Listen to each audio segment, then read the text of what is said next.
আমি ওর কাছে কান্নাকাটি করে অনেক কান্নাকাটি করে বলি ভিডিওগুলো ডিলিট করে দিই, দেখ আমার বাসায় প্রবলেম হবে, কিন্তু ও ভিডিওগুলো ডিলিট করে না। যাকে এত ভালোবাসলে, এত বিশ্বাস করলা, সে মানে বয়ফ্রেন্ডের সাথে ভিডিও ভাইরাল করে এখন আবার ন্যাকামো করতেছে। 1 মিনিট 53 সেকেন্ডের ভিডিও ভাইরাল, কক্সবাজারের বয়ফ্রেন্ডের সাথে সে কি আনন্দ।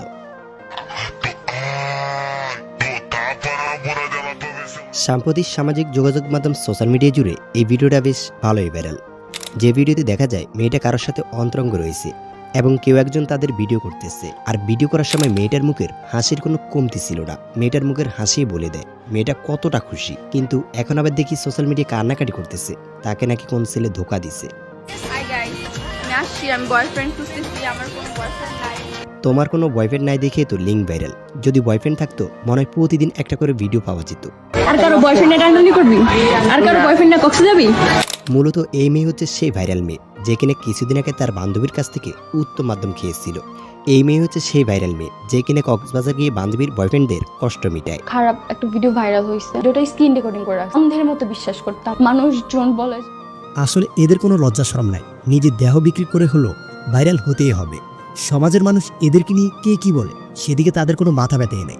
আর এদের মা বাবার কথা কি বলবেন, এদের মা বাবারা তো এদেরকে নিয়ে গর্ব করে, তাদের সন্তান মাসে লাখ লাখ টাকা ইনকাম করে। আচ্ছা, আপনাদের মনে আছে সেই সফল লিঙ্ক ব্যবসায়ী জান্নাত হওয়ার কথা, যারা এখন বাংলাদেশের সফল কাপড় ব্লগার, যাদের এখন ফ্যান ফলোয়ারের কোনো অভাব নেই, যারা এখন বাংলাদেশের টপ লেভেলের সেলিব্রিটি। কিন্তু এই জান্নাত হওয়ার ভাইরাল হওয়ার গল্পটা আপনাদের মনে আছে?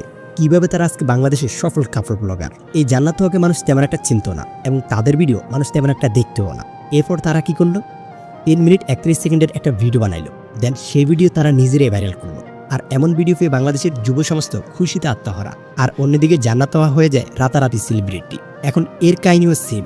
কিছুদিন আগে বান্ধবীর বয়ফ্রেন্ড নিয়ে ভিডিও করলো, সেই ভিডিও তেমন একটা ভাইরাল হয়নি দেখে এখন ডাইরেক্ট লিঙ্ক ভিডিও ভাইরাল করলো। কয়েকদিন পর দেখা যাবে এও বাংলাদেশের টপ লেভেলের সেলিব্রিটি, রীতিমতো ফেসবুক ইউটিউবে কাপড় ব্লগ আপলোড করবে, আর আমরা তাদের সেই কাপড় ব্লগ দেখে দিন কাটায় দিব।